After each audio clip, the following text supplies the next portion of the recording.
Finally able to make it happen. Crazy schedules, busy life. Thank you for doing this, man. Appreciate you. Yes, I am Thank you. blessed to be here. Thank you so Man, much, Anthony. man, I love your energy, man, and I'm definitely going to talk about energy and all that stuff. Like, so before I actually introduce you, I'm going to tell you and everyone listening and watching how I found you. Came across, I was on YouTube and I came across the page, Chez Cantere, right? Cantere? Cantere. Cantere, Chez Cantere. I came across your page. The first video that I saw is basically a 10-minute jump rope, 300 push-ups, 300 squats, and you were super lean. You were killing it. You were just banging them out different ranges. I'm like, man, I gotta follow this guy. So followed you on YouTube. Then I checked your social media, and I'm like, man, this guy's really inspiring. And then your content wasn't only fitness related, it was mental health related, for men. So without further delay, my man Chez Cantere, Thank you, thank you. how you doing, man? Honored and blessed to be here. I'm feeling amazing. How are you? I'm great, man. Thanks for asking. So you're located in Hawaii, right? Yes.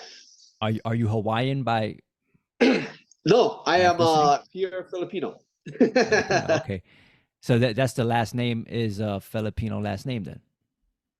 I think so. Technically, when one of my aunties did the ancestry, she was following our family tree. It was actually Japanese. Oh, Japanese. Wow. Yeah, so So there's um a little mess up here and there, but I mean, when you follow it down the line, yeah, like we kind of adopted the last name. okay, cool. So I know we've been trying to set this up for a while now, and you said you had to do Chinese line dancing. Yes, yes. How'd that go for you? How'd the last 2 weekends go for you? Oh, and it was crazy, man. I mean, so we did in Hawaii in our the Chinatown district, our club did one of the big evening events. So it's like so the Chinatown has this one main stage, and there's a lot of vendors and like a lot of people come. It's a big event in Hawaii. So we had a good prime time spot at like 7 p.m. So the team had to get ready for that um showcase. I took over one of the afternoon shows like at 11 a.m. And this one, I've been working with a lot of the kids in the group, so it was a chance for me to showcase the kids. So I had to work on that, and I mean, like just throughout the day. So the day before, Chinatown opens up, and all the businesses they'll light fireworks, and we'll kind of just play around with the fireworks. It's in their culture, the Chinese culture.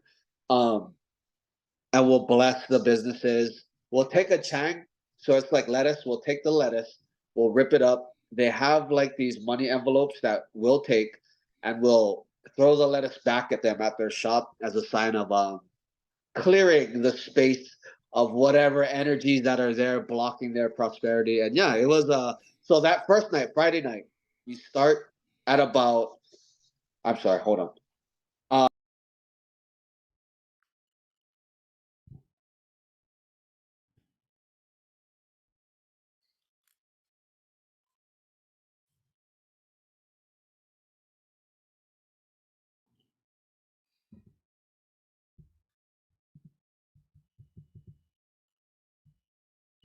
Yeah, we got cut off.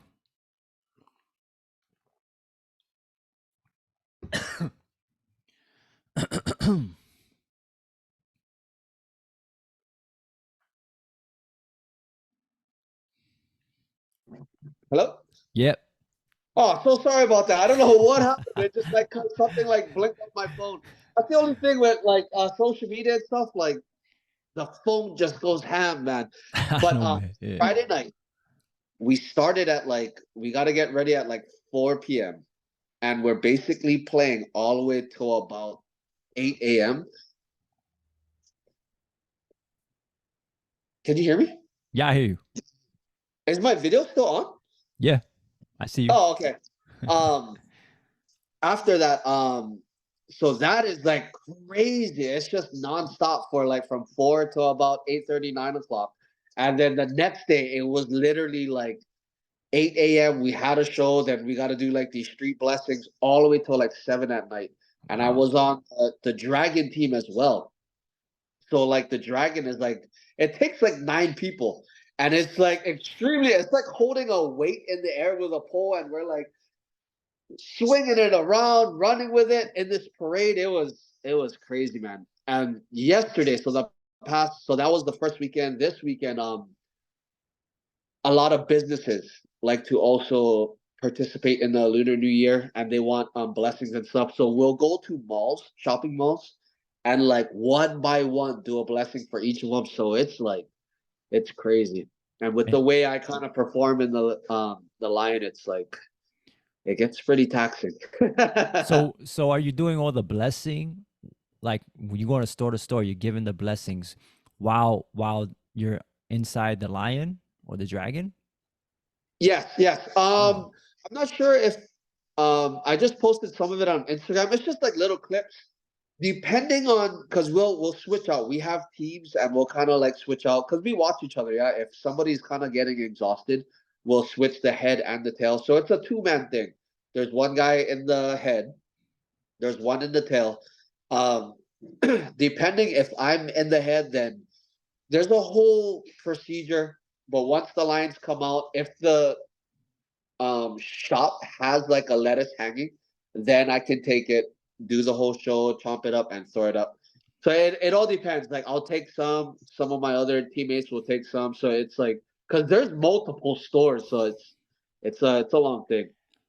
what kind of training is required to even keep up with that a day like that and just being inside the dragon or the lion? For that one, to be honest, this is my second year. So my daughter actually joined, Oh wow. and I was just a dad. I was doing my TikTok. I didn't fully commit to the YouTube yet, and I kind of just would bring her to practice on Saturdays. They have like a seating area where you can watch. I would just kind of sit in the back. I was like, I wouldn't say playing on my phone, but I was, like trying to just edit videos and whatever for my TikTok. And then my daughter's teacher, he was like, "Hey, you want to jump in?" I was like, "Oh, sure." I tried it out. I only had like slippers, a tank top, and shorts. I had to take off my slippers, and my daughter's coach kind of was like, "Oh, you can kind of like keep up and hang, and you kind of like I was kind of athletic. No one knew like what I could do. I'm just like a quiet guy. I'm just there for my daughter. But a lot of it is there's so much that kind of goes into it. Um, there's kung fu training, got the stances. Then you have actual live training with the lion head. Then there's the training with all the procedures and like where to go and like just different rhythms because the lion dance is in cooperation with a drum. So these two communicate back and forth. So me being into like spirituality and stuff, it became a whole like the group kind of tripped out like on how fast I was able to click things together because it's a very in the Chinese culture, it's a very spiritual type of thing, yeah. So the drum is like the heartbeat of the lion. So there's little cues and signals while I'm kind of just whipping this thing around where if I want the drum to play a certain beat, like I'm excited. So I'll just whoa, whoa, and I'll give a signal. If I want him to slow down, I'll give another signal. If I'm Okay. going to take the lettuce, I'll give another signal. So the training, there's a lot. Somehow we fit everything into like training one time a week. I don't know. So a lot of it is just there's some fitness training. I mean, kind of like let's say like with boxing, you'll do like just beginner stuff like 100 jabs. So we'll do like 100 like lion head thrusters. They're almost like CrossFit thrusters with a Yeah. barbell, but you're using the lion head. So just stuff like that. It's very and because I was a CrossFit coach and like a lot of them caught on to like my YouTube and stuff, they're kind of like asking me to kind of like blend some things in to help them out. So I'm getting like a very shortcut golden ticket ride into like the Chinese culture. Like, and some of these guys came from like very prestige kung fu groups. Like back in the 80s, like they showed me some old footage. You know how it was in the 80s? There was like Yeah. Bruce. I mean, so these guys were Yeah. literally like in the middle of it.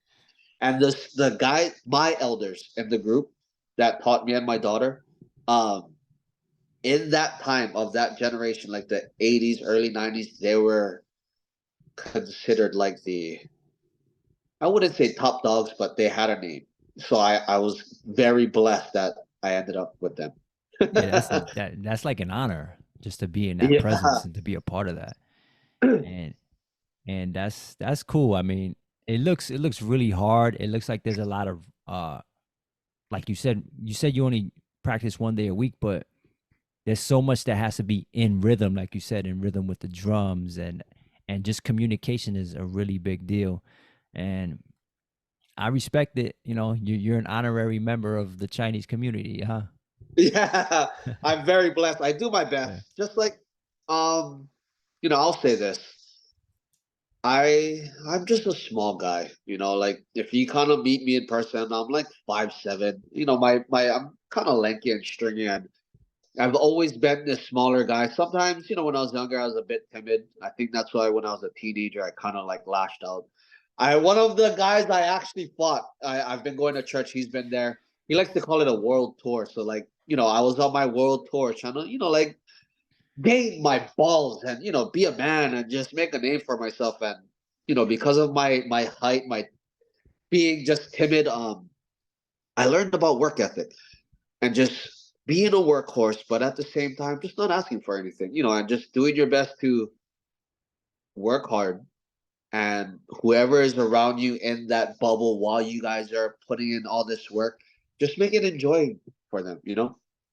Yeah, it's all about a journey. You know, that's what life Yeah. is.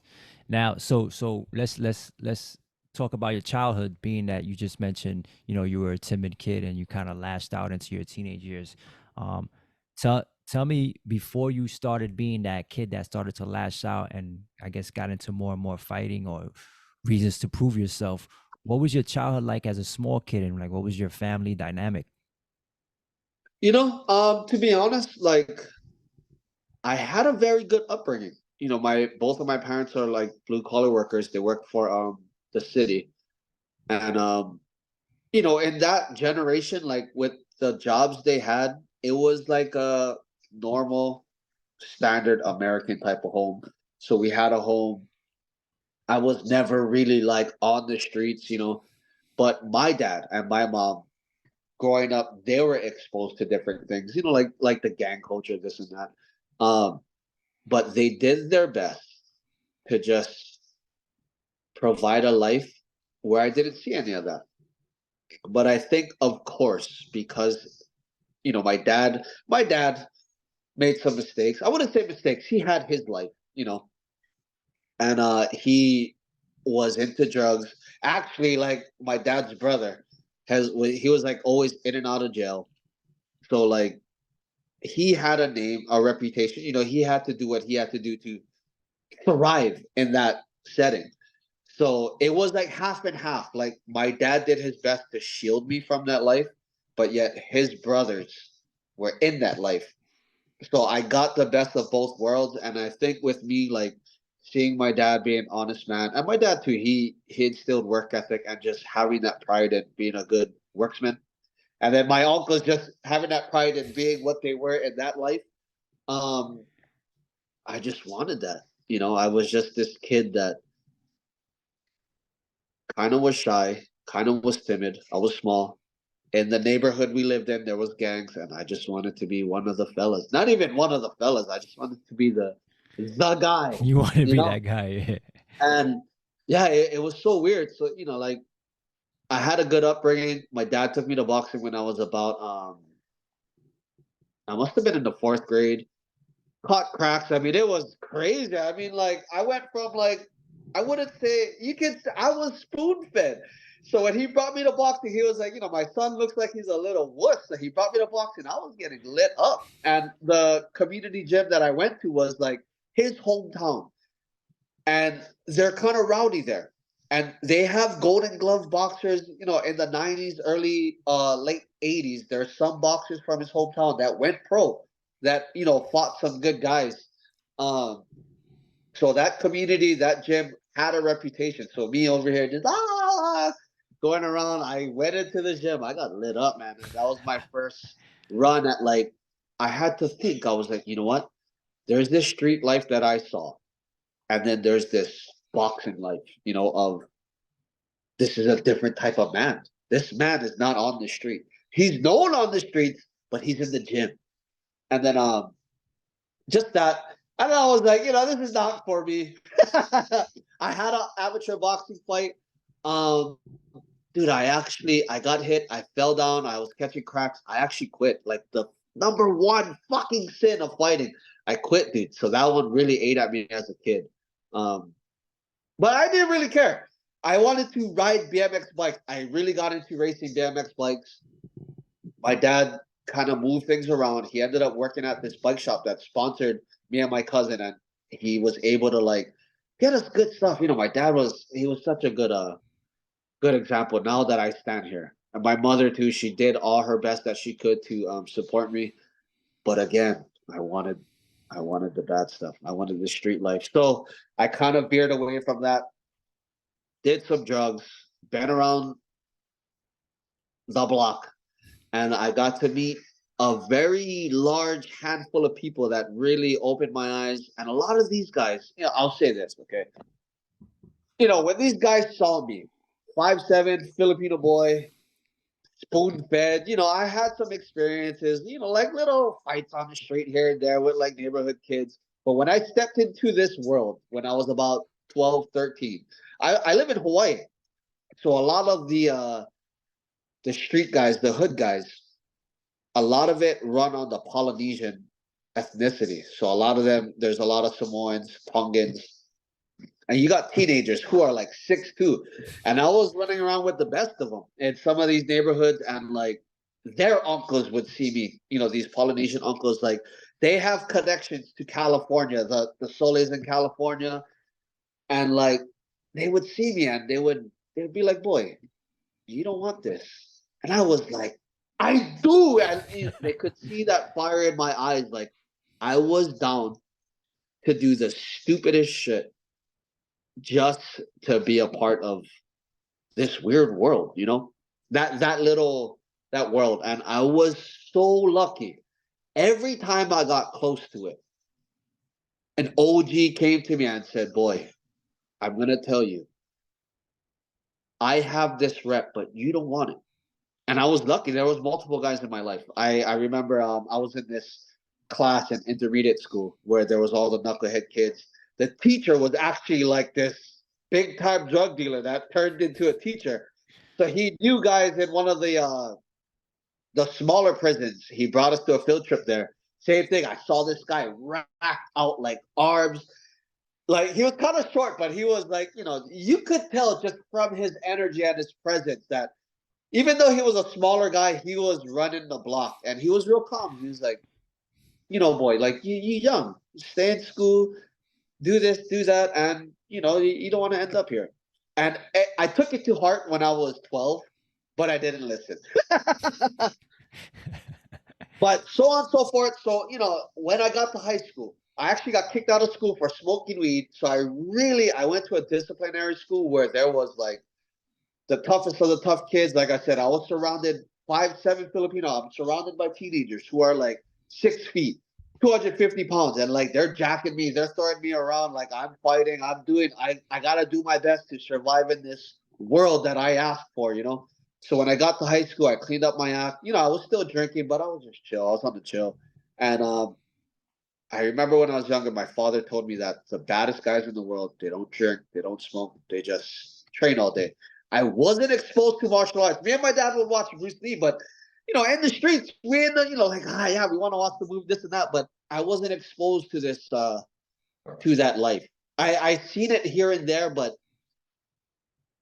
I didn't know anyone in it. Even though my dad would be training, he would actually train every day. Everything that I kind of do now, he was actually doing. He would work his job, come home, kind of settle me down, let me do my homework, and he would be training.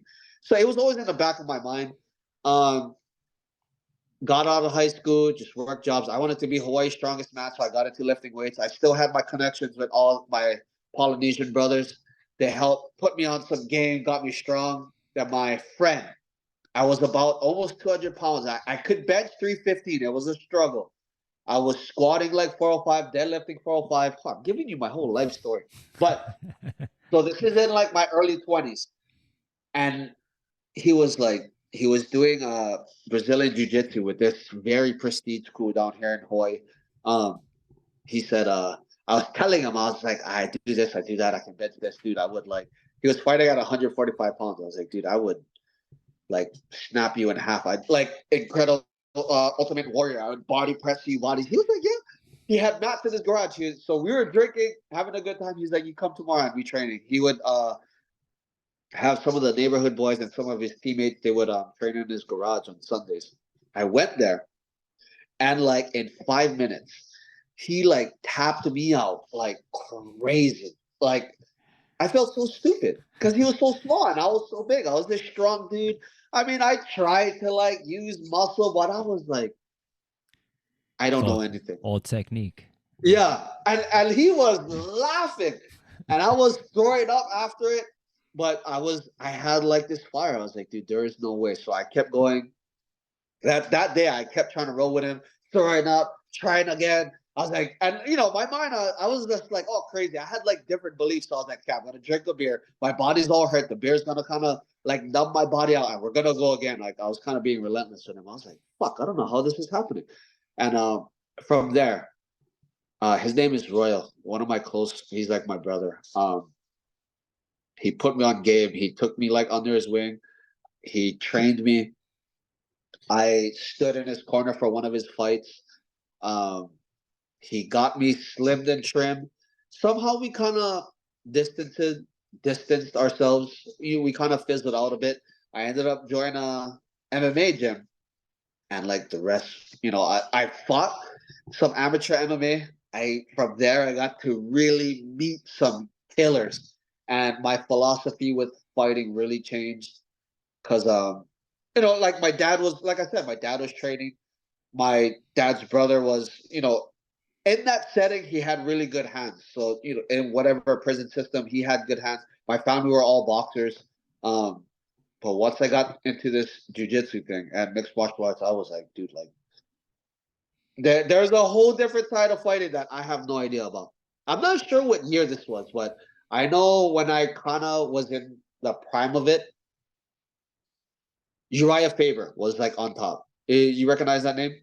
Uriah Faber. There was I do not. it was WEC.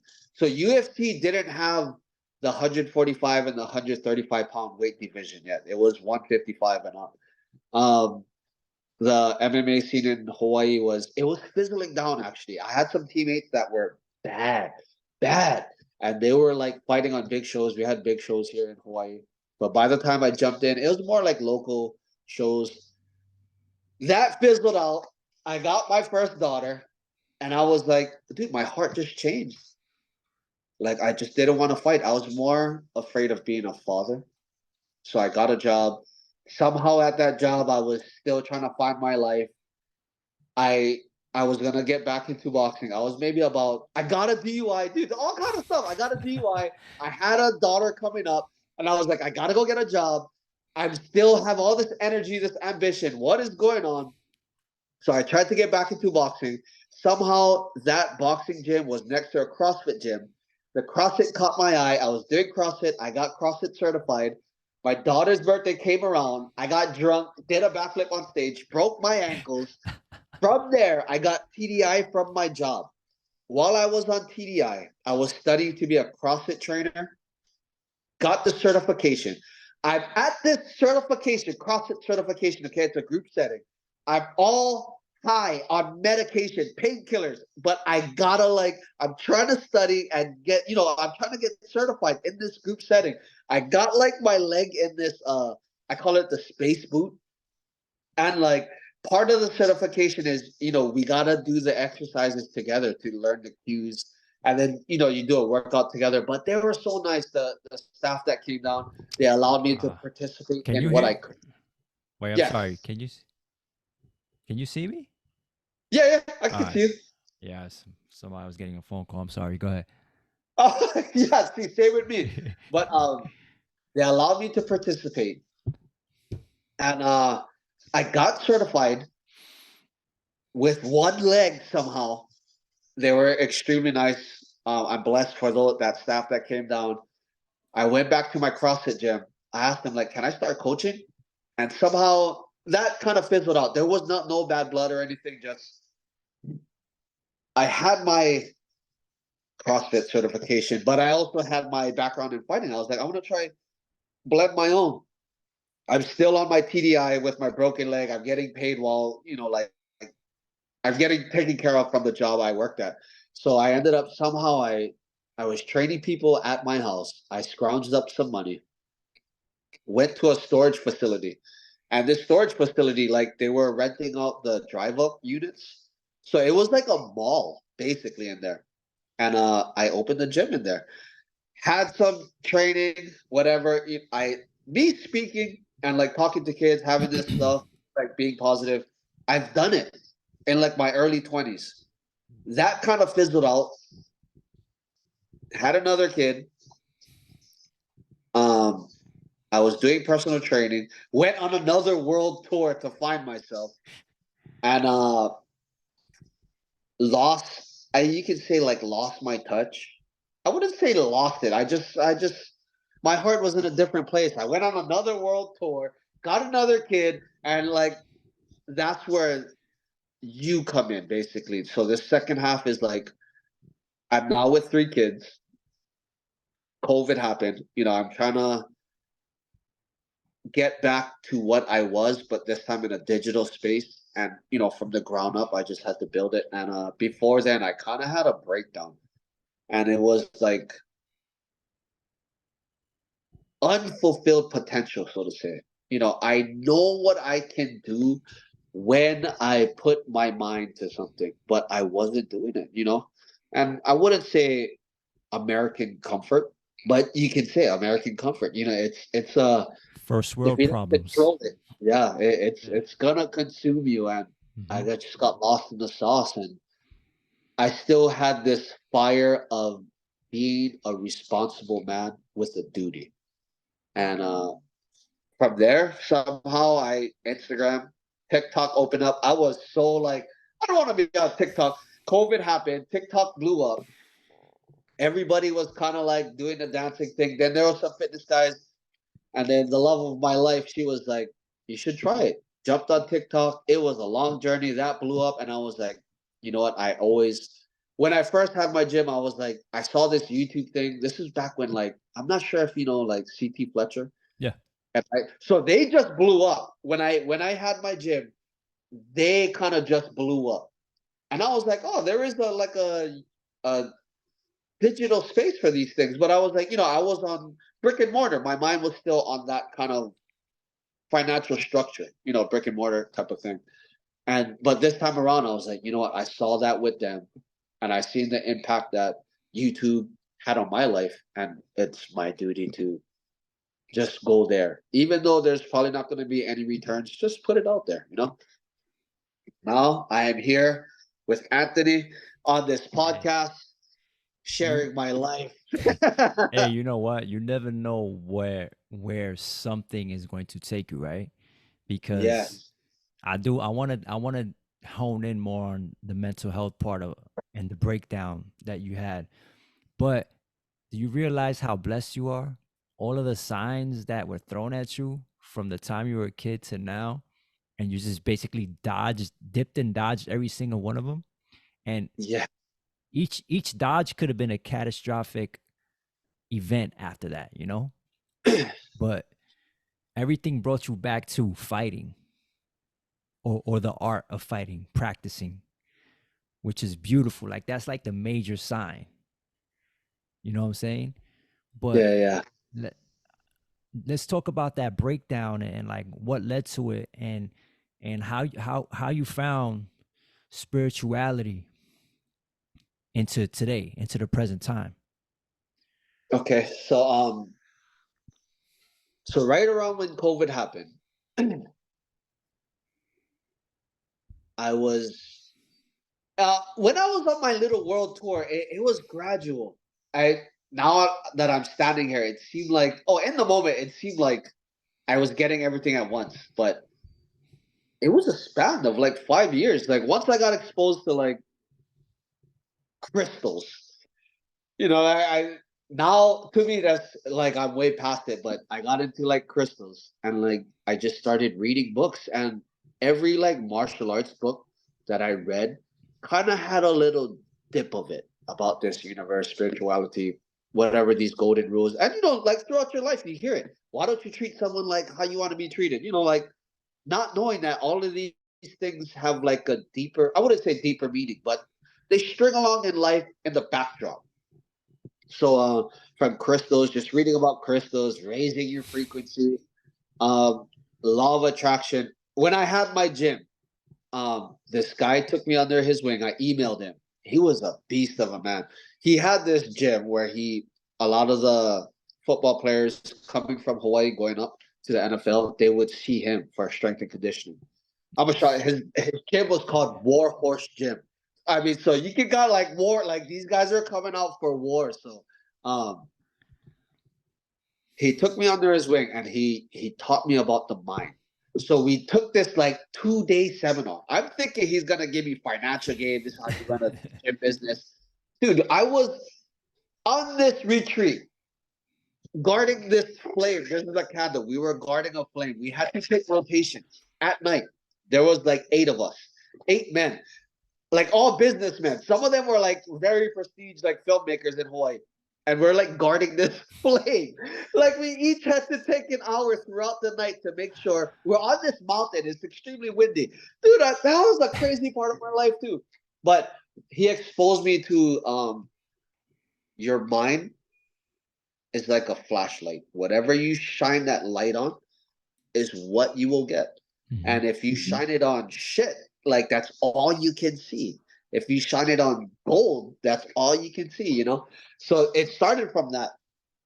Uh and then I wouldn't say, you got all these terms of like dark night of the soul. I don't know. But now to my understanding in this position I'm in, once you kind of get exposed, kind of like the Matrix, once you take the red pill, it's gonna go like this, up and down, up and down. I know all the secrets of the universe. Then you're just like, what happened to all the secrets of the universe?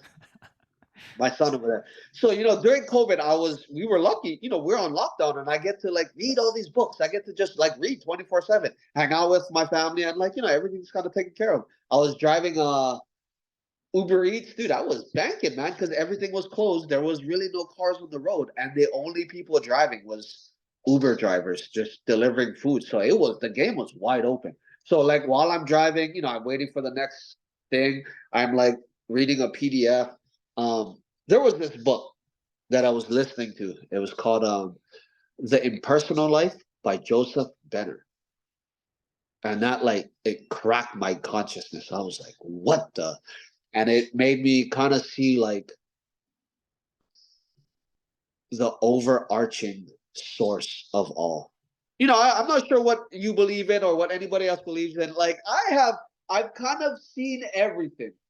Like my parents are good. We were Roman Catholic. There's so much things I left out of my life story, but there's so much things in the backdrop that I was exposed to that I've kind of seen almost every religion. Now, the only thing I didn't get into was the Chinese side, and with the lion dancing that's happening. But every guy, Buddha, Jesus, Valhalla, Odin, Hercules, I mean, all of them were just preaching about some of these little basic rules that govern this physical reality, which also goes on into whatever space, universe, invisible reality that we can't see.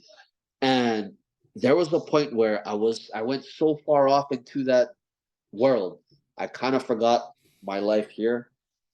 And like I feel like now that I'm standing here, there was when you're taking in so much information, the mind is like getting chaotic and the body gets weak just because of just the fizzing of the mind. So I was just eating whatever. And now that I'm getting all this information, I'm knowing more things based upon what I'm reading and comparing what my life is like, and then just not being responsible for it. That led me to like the breakdown. So I was trying and trying with the TikTok. It wasn't happening. Um, Everything was like starting to open up. Me and my girl, we were having like financial problems. Um, I was like too busy in the spiritual world. I quit drinking, I quit doing all of that, but I wasn't like keen on my diet. I was half-assing my workouts. I wasn't giving it my all, and I was just trying to like just figure everything out. And so one day it just imploded on me. And so I was like crying in my daughter's room for like 3 hours, dude. Just like, I'm a 33-year-old man who is like listening to all these books about all this wushu, washa, invisible stuff. I have all this knowledge. I technically at the time didn't have any job because like I was trying the TikTok thing, and that thing is like totally up and down. Um, I was kind of comparing myself to what other people are at. Of course, that's gonna happen. Um, I looked in the mirror. I was fat. I wasn't what I was, who I thought I was, and that was the biggest part too. I was kind of buff, but I had some weight on me. So when I looked in the mirror during that time of my breakdown, and I was like, I am not who I think I am. So I was just crying and crying. Ah! Dude, I admit it, like I fucking cry all the time. Not so much anymore, but when I watch a good movie, I'll cry. But I was crying and crying, and I made a video about this on my YouTube, but so I was crying and crying. I kind of just like I closed my eyes, and I was like, God, whatever's out there, like what do I need to do to get out of this space? And then in short, I closed my eyes. Okay, I was crying like this. And I said it in my head. Just so happened to like I wouldn't say it was in my mind. It was almost like I was living it. But I guess I was imagining it. But like I kind of like opened my eyes. I saw this figure in front of me. It was like a Bruce Lee body. And but the head was like blurted out. And like I said, like because I was crying, I swear, like how your vision is when you're crying. So it looked a little blurry, but the head was like a sun. And so I was kind of like, what am I seeing? It just seems so real though. I'm not one of these like invisible, like, oh, I see like these spirit, I'm not that kind of guy. But I was just like, dude, it's like Bruce Lee with like a big sun on his head. Then he reached out his hand, and all he said was, come with me, let's go get in a workout. And like just the tone of the voice, the the presence, the aura, everything that I felt, like, dude, I was crying, and just so happened it just stopped. Right when I heard that, it stopped. And I looked up, and I was like, oh damn, I'm in my daughter's room. It like all of this was happening in my daughter's room, but when I actually opened my eyes, I was like, okay, I think I was imagining things. But then another thing kind of just intuitively came to me. It was like that thing that I saw that asked me, come, let's get in the workout. I had to become that. And that's where everything took off. Like I doubled down on the diet, doubled down on the content on TikTok, let the TikTok flow to where it went. Um, Followed my intuition to just switch it to YouTube, and same thing. I just kept that same theme of be that thing that I saw in my mind's eye. And I guess that's what I became for you. Damn, that's wild, man. That's beautiful. That's like some really uplifting information. Like that story was crazy. You know how the hand is always gonna be there, right? When you break down. But sometimes we're so broken to see it or to realize it, to have that realization, Yeah. you know? And let's talk about how you improved your discipline from that time. And also about just mental health overall, because mental health for men, the suicide rate among men is a lot higher than it is for women. Why is there so much pressure for men to kind of have this discipline and be the strong person and so on? Okay. I mean, just through like just pure like studying intuition and just observing whatever, Yeah. we all got to understand that within this universe, there's going to be a positive and a negative. I don't want to say like positive and negative as far as actions, but like I used to work with car stereos. I used to have like these big ass sounds. Boom, boom. So I learned about polarity, about electricity, how electricity runs, but there's always going to be a positive and a negative. Same thing if you want to go in the wushu sense of things, there's the black and the white. There's the Tao, the yin and the yang. Every man will have a masculine and a feminine. Every woman will have a feminine and a masculine. This is just how we exist. You gotta have both. Just physically with our reproductive systems, the male is gonna lean more towards one end, the female is gonna lean towards the other. And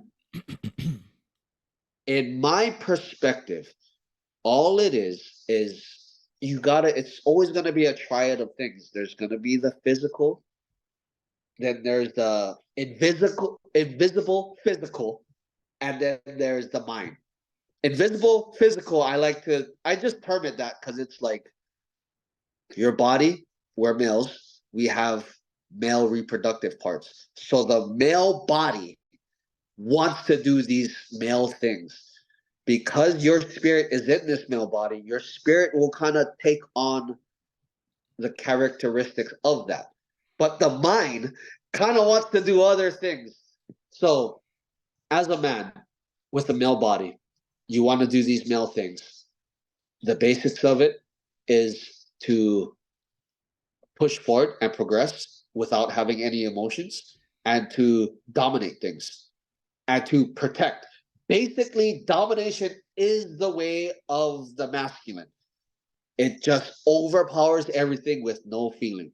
The woman is the direct opposite. It nurtures and it cares for things. It doesn't want to dominate. It wants to flow.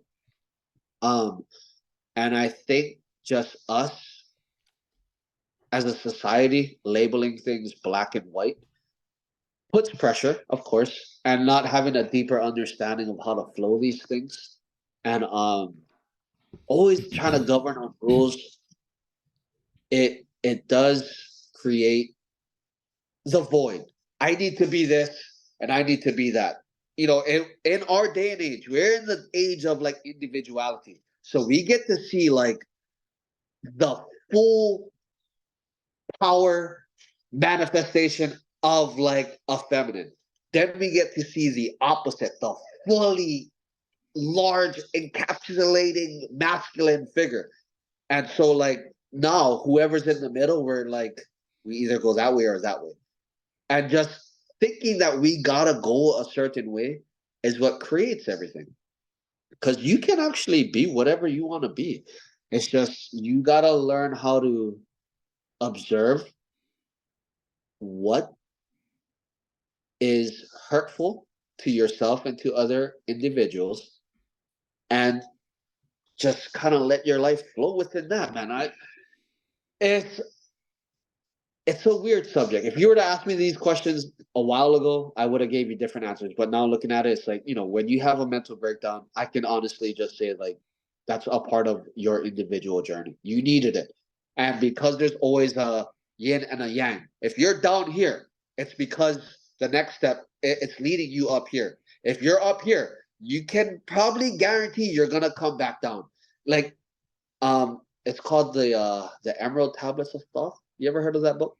No, I haven't. Uh, oh, I'm like, so the Uh, Emerald Tablets, I'm gonna write that down. Hermetica, the Hermetic principles, Yeah. like as Yeah. within, so without, as above, so below. So there's always gonna be this pendulum, up, down, left, right, and if you want to use the physical, there's always gonna be these waves: summer, winter, spring, fall, and you gotta just be able to flow with it. But as a man, you have the conscious choice to use pure willpower to govern whatever it is you want to do throughout these rhythms, you Mhm. know? And so that's where like things like the circadian clock come in, this and that. You're almost like getting tossed around. You're either like trying to follow the physical body or follow the spirit or follow the mind. And this is what life is about, man. It's just a beautiful play of trying to rearrange those three energies, which brings it to Bruce Lee. He was probably the one that communicated it the best. Be the water. Be water. And Uh-huh. the second one was he said something like, I can give you all this fancy movements and like distract you, but to truly and honestly express oneself, that's the hardest thing to do because there's always going to be those three governing energies: your physical body, the spiritual, and your mind. So to kind of have that aligned, that's where the mental breakdown comes down. Because the mind is kind of just taking a back seat and observing both your spiritual and your physical and all the physical outside of you. So the mind is just, that's where it cracks, man. And there's just So so that, much resistance involved too. So like in the body. yeah. So like Mhm. the body does have its own intelligence. That's how I learned about the ego, um, through the body. Because, you know, if you cut your finger, you got to understand that if I get a paper cut on this finger, I will guarantee know that my body is going to do its work to heal this finger. I'm not going to grow an ear here. So that's how the ego works. It's like everything has an ego. I had to learn that, like, it's not so much dropping the ego, it's just accepting that ego is what creates individuation. If we didn't have an ego, the body would go haywire. If I cut my finger, like a nose could pop out of there. If I cut my ear, like an arm could pop out of there, you know? But because every cell of the body is separate, but it understands its role within your body. When I get a cut on my ear, whatever proteins, whatever science going on in there, it makes sure that I heal this and not grow a finger. But So the it's stuff like like that. The Untethered Soul. Have you read that book?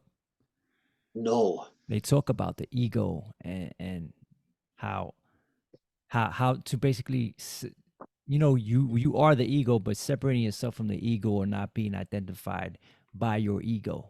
You know what I'm saying? Yeah, yeah, yeah. And It's kind just of, it's, yeah, yeah, in that same sense. detaching yourself in a sense, you know. But let's get to the discipline aspect because after all of that happened and you saw that aura, you saw that figure, you said you dialed down, you let it be what it is. So let's just talk about how you developed your discipline from then on, how you lost your weight, what your nutrition was like. Okay, so the ground for all of it, I had to kind of like throw Bruce Lee out the window because Bruce Lee was very the some of the stuff I was reading from him and like right before he died, he was really just in tune with whatever is around us. So I had to kind of like draw it back through physical reality. Um, so at the time, yeah, back when I was fighting George St. Pierre, Yep. yeah, so he had that headband with the letters. He would wear the gi Kyokushin. I knew about it then. A lot of um, our kickboxing striking techniques have a root in Kyokushin. So somehow, just intuitively, was just like study this. And I went to Kyokushin, just like through my phone and just like going to the library, reading books, whatever. Um, that's where the philosophies of Mas Oyama. Same shit, man. I watched interviews with this guy. Same thing. He just had like this weirdo epiphany, and he just felt like he had this heaven sent duty to create this art. And he said, I created this art to build the body to be strong, but to use this strength to help others. And I was like, boom, there we go. And then whatever philosophy, like Kyokushin is a very, very. Are you familiar with Kyokushin? I'm not, but I'm gonna Uh, look into that. so Tell me about it. Kyokushin, like Mas Oyama. Please forgive me to whoever's watching this if I kind of mix it up, but he was Korean Japanese. He fought in the war, whatever. So his root is on karate. But he saw, like some of the forms and stuff when he goes against a boxer, like some of that stuff just doesn't work. So Kyokushin, technically, it's in English, it means truth. It's the truth. Mm. So he was trying to find the truth. Like he wanted to bring that old Budo spirit of just like one hit, one kill, and like stop with the nonsense of all this, ooh, ah, ooh, and just like get straight to the point. So he went to the mountains where the Book of Five Rings was written, Miyamoto Musashi, and he trained there, trained and trained. He was hitting trees, this and that, but he was developing uh extremely hardcore, straight to the point karate style that could beat anyone. So he was in the mountains and he was just training and training. The story was he kind of got discouraged. He sent the messenger to go down. The one of his what would you call that? Sponsors told the messenger, go back up there, tell Masayama to shave one of his eyebrows so he'd be embarrassed to come down. He got to continue his training. So he shaved one eyebrow. The guy who was living with him in the mountains was like, I had enough of this crap. Like, I'm leaving you here in the forest. So he left. He was by himself. And he really just honed in on his craft, just finding the truth through strikes, hand punches, came down and was like, I'm enlightened. Let's fight. And he just started crushing dudes. And to promote his Kyokushin, he was going around Japan and he was fighting bulls. So he has this nickname called the God Hand. So he was fighting this bull and he supposedly karate chopped the bull and the horn fell off. Like crazy stuff like that. So Baki the Grappler, that anime that everyone watches on Netflix, one of the characters is based on him. Mm.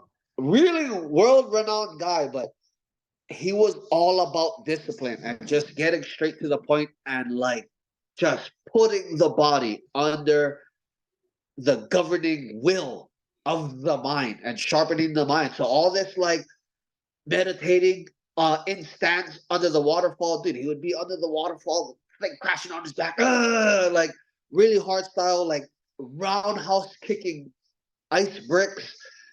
He was when I got and learned the philosophy of Kyokushin, it was like it called to me, and I was like, okay, this is straightforward how we got to do it.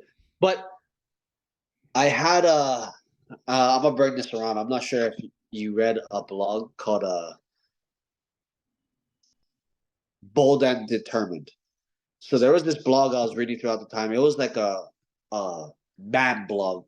It disappeared. The guy kind of found Jesus. No judgment about it, but he put me on to the carnivore diet and intermittent fasting.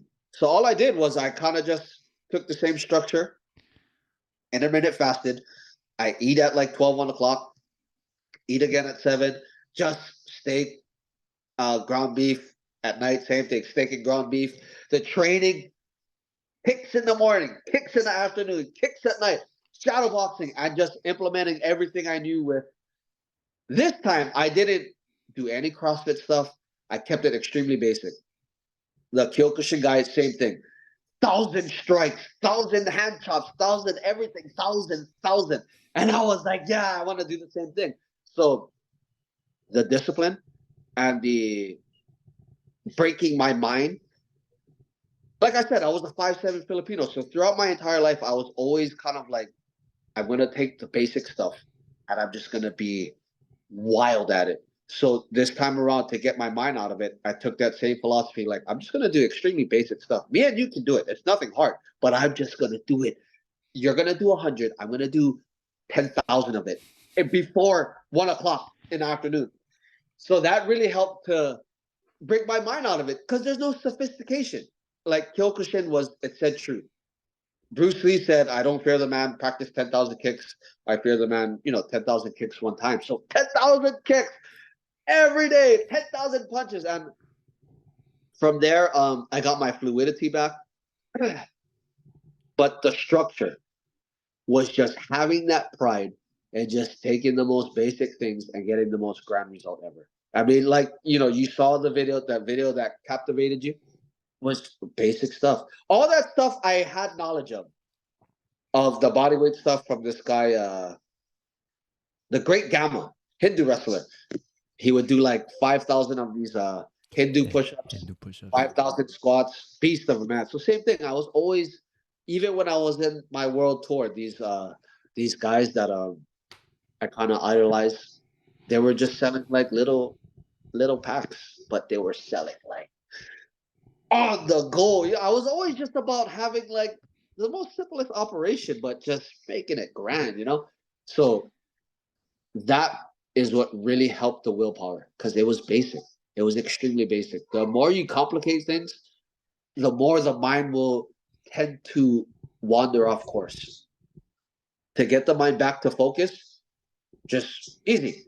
ABC, one, two, three. Oh, what about the? There is no time for. What about this? What about that? Oh, this scientist. No, ABC, one, two, three. And in this day and age, because we have computers, where we have access to this technology, we kind of forget that if you just go ABC one, two, three for a long period of time, even though the program is like really straight through and basic, you give it consistency, intensity, and time, dude, you're gonna have the most grand results. The only thing is you gotta just have that time, intensity, consistency. So Yeah. that is what really helped.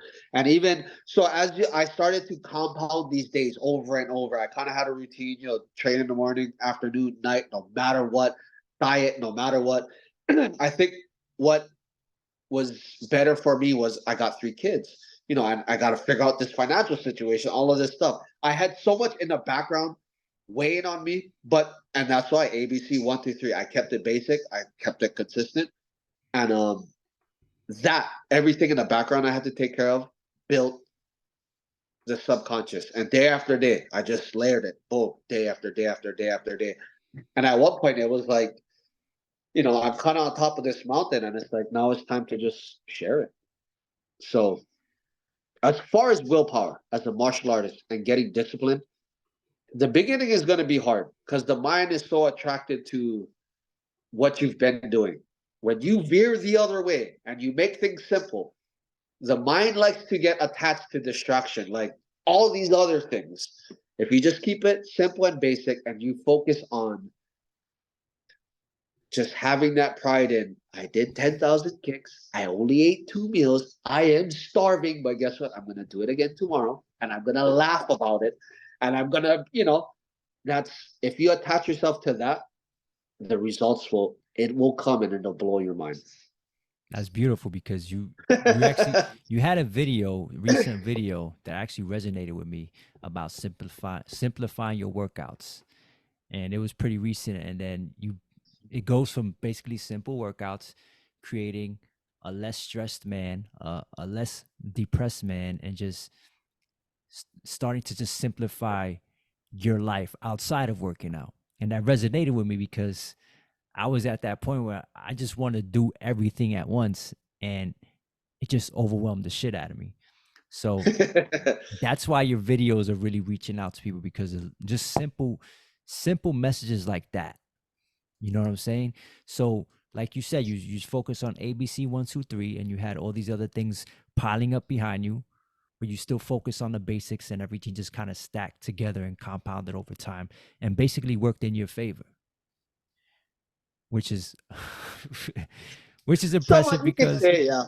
it's hard for men. It's like for me more personally to just focus on 1, 2, 3 when I want to get to 10. You know what I'm saying? Yeah, yeah. You can't get to 10 if you don't focus on one. Now, that's probably more recently one of my favorite videos, and I did see that video where you said you basically just had coffee and steak all day. So you're working out 3 times a day, and you were just focusing on one thing in the morning, one thing in the afternoon, and one thing at night. Basically, yeah. So like there was a point where when I was doing my TikTok, it was a lot of just shadow boxing. Literally shadow boxing like 3 times a day. Sometimes even more, but like 3 actual sessions where like I would change my clothes, I would be in like workout clothes. But throughout the day, like while I'm cooking, I'm kind of just throwing my hands. But once I really needed to buckle down and I got back into like the mixed martial arts of things. and Kyokushin, I added just a lot of kicks. Intuitively, it was just like I still had this lower back pain. It was really weird. Cause like I was like bobbing and weaving like I'm like light on my feet, but my back is sore. I don't get it. So something just told me like when I was fighting, I would do these front kicks. I just made a video in the member section, but my hands were fast. And like when you do a front kick, technically your fist and your foot are same range. So I would like flutter the eyes with the hands. And the up front kick that I normally throw would be like the uppercut from really down low. No one would really see it. I didn't knock anyone out with it, but it was a good way to change levels. Flutter the eyes with the hands, come from the bottom with the straight kick, boop. And like they would be like, oh, that's a foot. So the eyes, they're trying to catch the hands. They see the foot come up, and as soon as they're kind of like trying to block the front kick, I can shoot in for a takedown. So those front kicks, I was throwing those front kicks, and just through the Kyokushin philosophy, ABC 1 2 3, do a lot of front kicks, and my back was gone. My back is fine now. Muscle memory, right? Just Yeah. let's talk about that membership club. So you just recently started that up, right? Oh yes. So what does that consist of? Or what will it For be? right now, Yeah. the past couple, I think I'm like 6 days in. It's just a workout that people can follow. I talk like this. Um, like I said, I had a gym, like a small little gym. I got my little whiteboard back there. I kind of would do it like CrossFit style. I'm not sure if you ever went to a CrossFit class, but they would have like everything on the board. You would walk into the gym, you do exactly what you were doing, so you can kind of like stand in the back and like hype yourself out, get ready for it. So it's just day by day. If you want to follow it, you can. I give like daily golden nuggets in there, just intuitively, like whatever the spirit just wants to say, I just say it, Yeah. and just more so as like this, like a very private time with me. I give the workout and then I give just whatever my heart's feeling. So So it's like that's a the members area. yeah. It's non-edited. Everything is just like off the cuff, you So know. it's a follow along kind of video. Yeah. So Okay. there's the workouts where I have everything programmed. I just let it out for the day and then just a little piece of wisdom at the end. I'm gonna be putting just little talks like this here and there. More because I had some videos that like when I speak about it, I guess they get reviewed. I'm not sure why, but Yeah. and then like it just gets put on private. So it's just like I know in this area, because it's a closed area, I'm able to just say whatever I want. So some of if I wouldn't say controversial, but whatever I got flagged for in the public videos, I'll put on that members only. Yeah, well, it's the modern times is a little different, everything's people are pretty sensitive nowadays, but let's talk about your content creation. Like, how do you structure your social media content and your YouTube content? Like, do you plan it out? You just let it be what it is? You just speak whatever comes from the heart? So actually, normally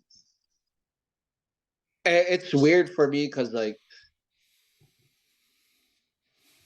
it's hard to work out and film yourself, but I'll normally nowadays I'll just like film clips of me, and then like while I'm working out, the subject will pop in my mind, and like I can just kind of see the seeds that I don't have any structure to it. It kind of just purely intuitive, and I don't know how it happened, but like I kind of kept that same overarching theme when I had my breakdown. Just be the guy that I needed.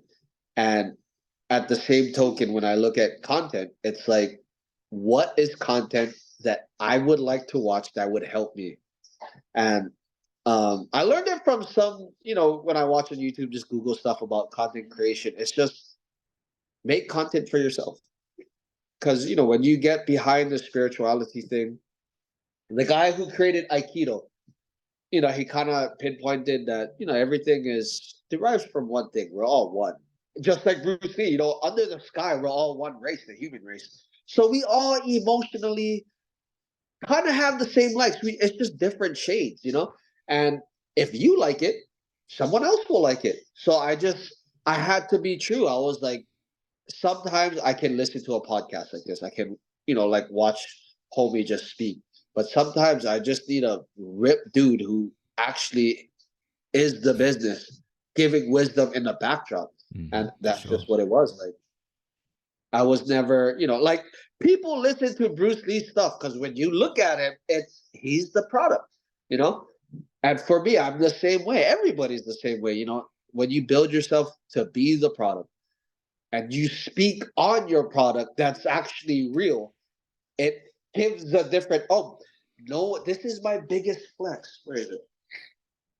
That video that you're talking about, most of my TikTok, all of my TikTok, and like the first half, like there's like 4 videos that got like 1 million views. I filmed it from a cracked iPhone 6.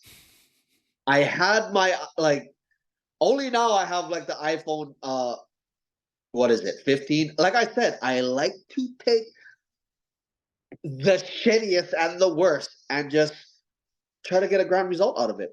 That way I can sleep at night. Like I feel good. Like I did the best of what I could do with what I had, You And turn shit into that video, diamonds. yeah, Mm. that video that you're talking about, Yeah. if you watch the quality, it's not the best. It's because it was crap. And But like you I edited everything on CapCut. The screen was cracked. I was like, I had money to fix it, but I was like, I like it like this. but you know what? So People aren't like, unless you get some type of tech nerd watching your video, nobody's really paying attention to the quality. Like I didn't know. I'm just watching you and finding motivation behind your words and your actions because you don't want to watch a fat guy on a couch telling you to do a yeah, yeah, yeah. 10,000 kicks and punches, But yeah, like you said, be the product, and if you build it, they will come. Basically, Yeah, yeah. you also have merch.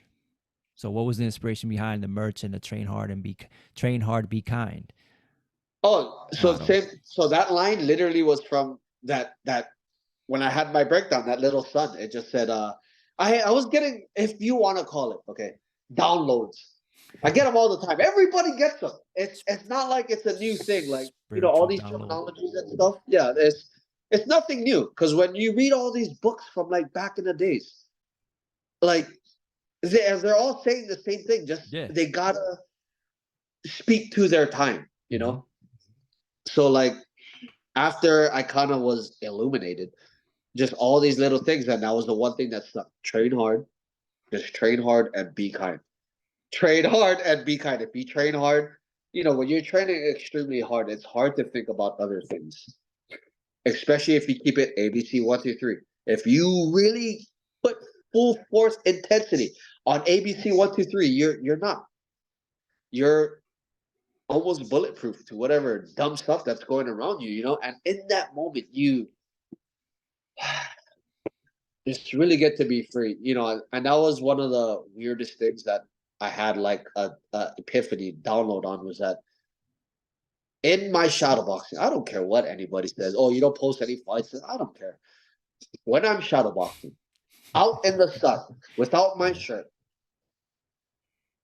it's like I am connecting to something bigger and higher than me.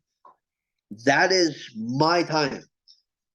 And like to know that other people were doing it because they saw me doing it makes me, I can kind of smile because in those moments where I'm shadowboxing outside in the sun, I really don't have any problems. And I'm not thinking about what this guy's thinking about. I'm not thinking about fighting this dude. Like I'm just at peace.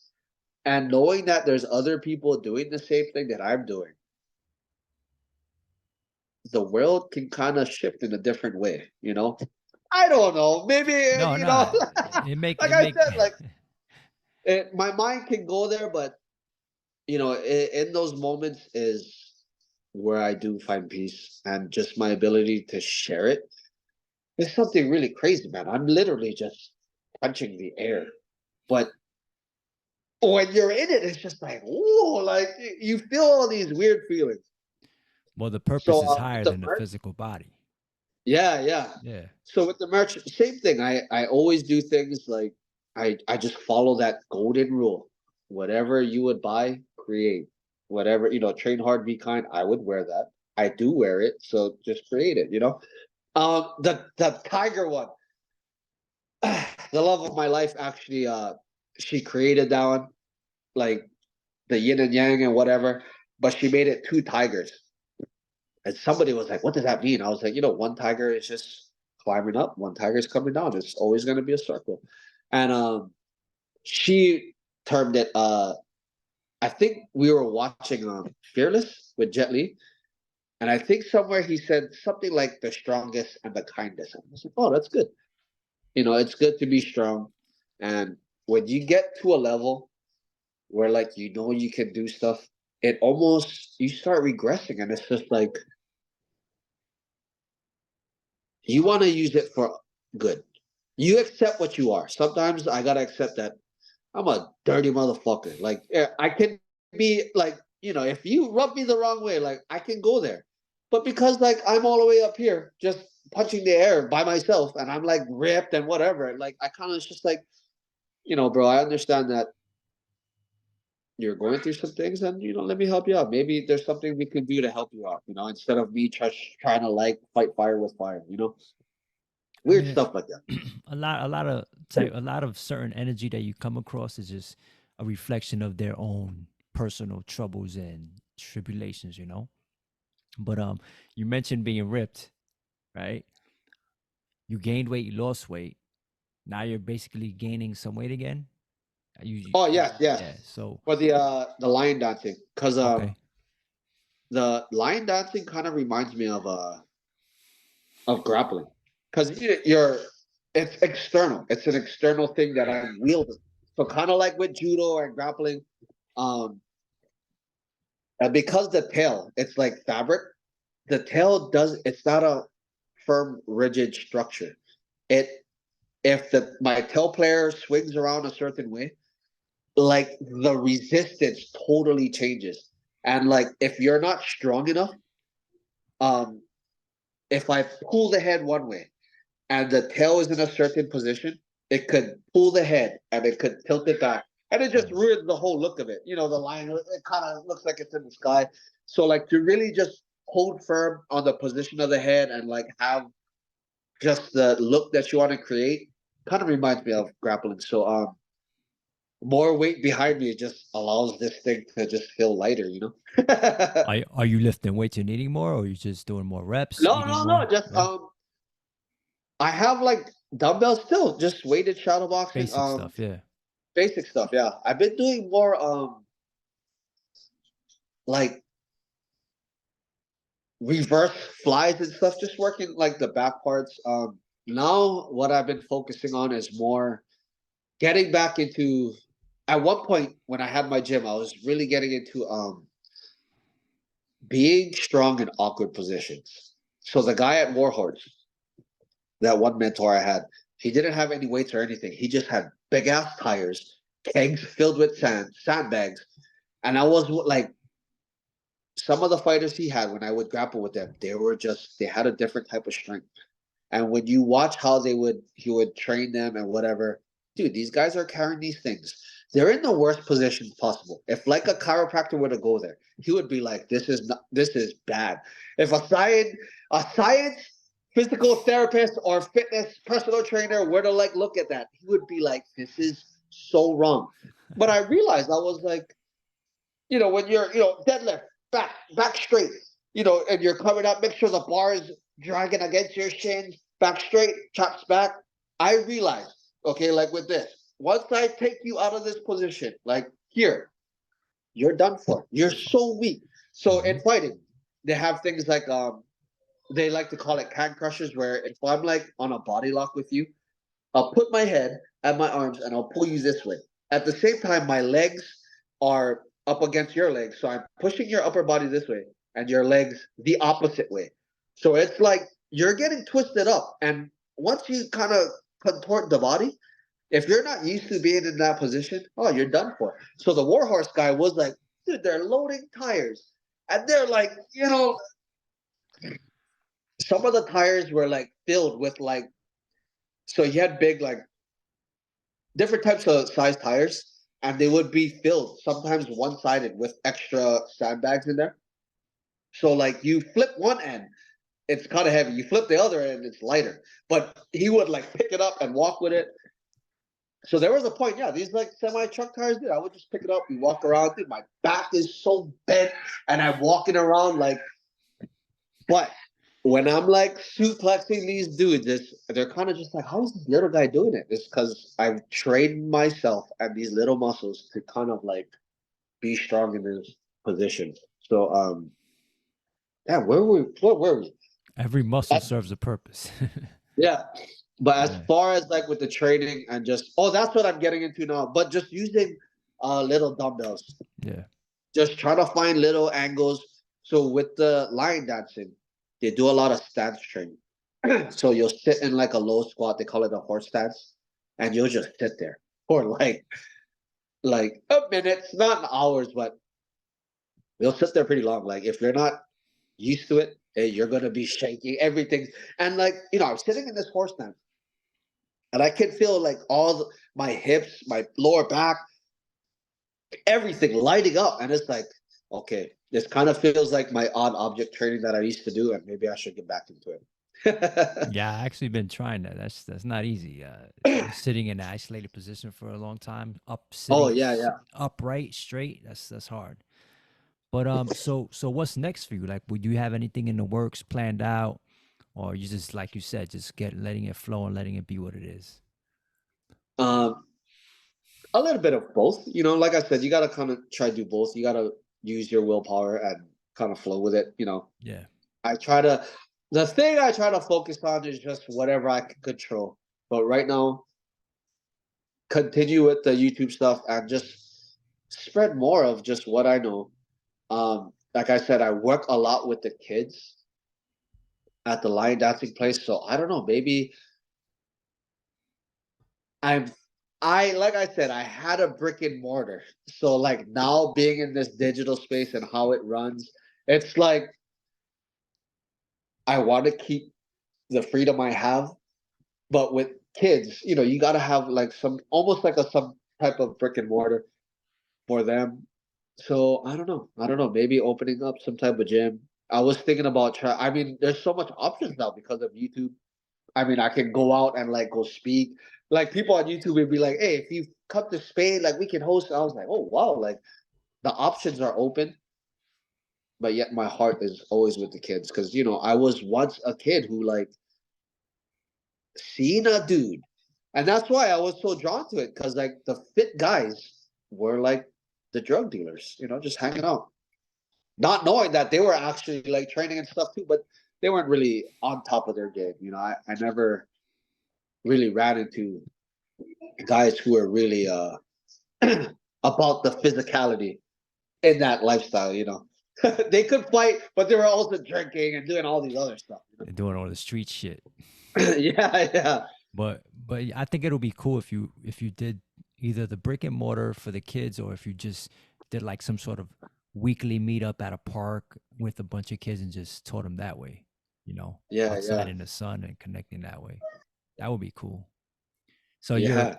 how do you, this would be the last question. How do you balance your what you're doing with your family time, with your kids, with your wife? How do you balance all that out? You don't. Like Bruce Lee said, man, you got to be like water. But a lot of it is. This is why I don't know if you can hear my son. He's going crazy back Yeah, there. I am. But I think when it comes to the spirituality stuff, you got to kind of hit all 3 points. So the mind, in order for my mind not to get chaotic, um, I gotta have some things in place. So like almost basically written on paper. Like I'll have my governing principles. I wake up, these things gotta be done. Once I get them done, my mind can be at ease. So like having some type of organization just for my mental peace. The physical piece is like now not being so rigid with like strength, but being more fluid. So that way, if I am engaging in something and I gotta literally like run and go pick up my kids someplace, the body can just go. And then spiritually, just trying to just accept everything as it is. Like as much as I can be rigid and firm. I have two daughters. Sometimes I can't exert that male, I I can't just, I gotta be understanding. I gotta be compassionate. Now with my son, I gotta still be firm. So it's a game. It's a game. And with the spiritual part, it's more so just enjoying the ability to flow everything. So as far as balance, I am the balance between everything that's going around me. And as soon as I figured that out, I don't have to balance anything. I can just go where the scale tips and Damn. know that because of my work ethic, my very outgoing, energetic attitude, I am able to be the light wherever I am. And Yo. for me, if you can be the balance for whoever's watching this, if you can be the balance and the light and the organization to people's chaos, your life it'll be rough at first. But when you go to sleep at night and like, dude, I didn't know I was gonna talk to you 5 years ago. Like compounding interest, Mm-hmm. just be the light for whoever you can be in the moment. Have your plans, try to flow your plans with helping other people. And down the line, I mean, I try not to look for the payoff, but just to know that I was able to help you, dude, it surpasses whatever I gained. Because this is what it's about, dude. It's about connecting Mm-hmm. with other individuals on things that we're excited about. You know, Yeah. I know So you're excited about being ripped and yeah. flexing out. Like, dude, I I am too. Like, I ain't gonna lie. I felt those words, man. Those are some powerful words. Being the balance. You are the balance. That's dope. That's fire. All right. Matter of fact, I do just wanna. What's the hardest thing about everything you're doing right now? The hardest is being the balance. Yeah. I would say for me, like you see how I'm like very energetic and rambunctious, but sometimes if I get rubbed the wrong way, like this energy can steer the wrong way. So, but I'm pretty good at it now because I like being in the seat where I'm observing and just understanding that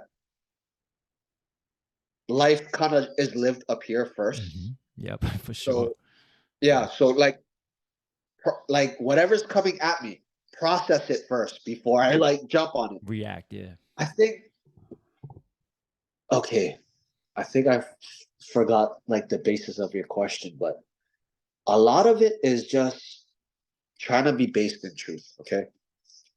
And the truth is, for me, is that I am a loving guy.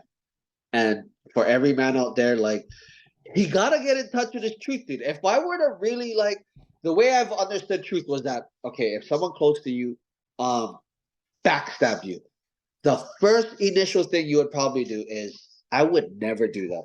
Never. And if you take that basis, like, okay, if I don't like being backstabbed by someone close to me, why would I do that to other people? And then once you layer that back, okay, if I don't like that being done to me, and I promise to never do that to anyone else, that kind of means behind all of that, I'm actually a loving person, right? If you wouldn't want that done to you and you would swear I would never do that to all of my close friends, why? Because I just want to give love. So if you just sit in that truth of like just love, sounds fucking like, I'm not trying to like, I'm not a loving guy, but it's just so happening I am. I don't like to get punched in the face, so I'm not going to punch anybody in the face.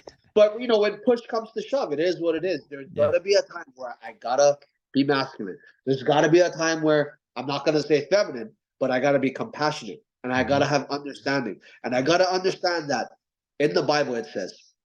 I'm not trying to get biblical.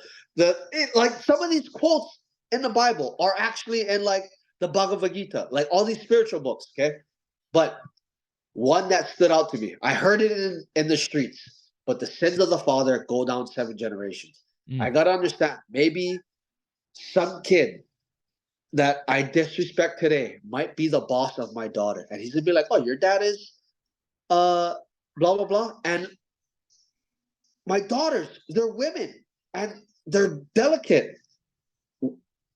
I don't know how I may have wronged the person, but his intentions could be very bad.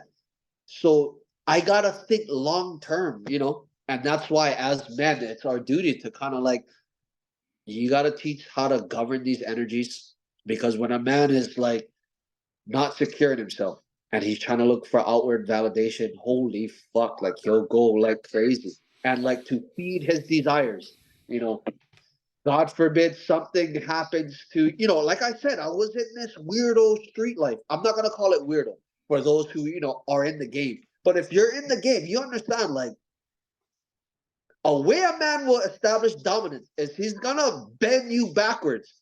And especially sometimes I would bend around pimps and like I got daughters, so I gotta like I don't want these kids that I'm around Yeah. to become pimps. You know what I mean? I don't mean to laugh, but It's all connected.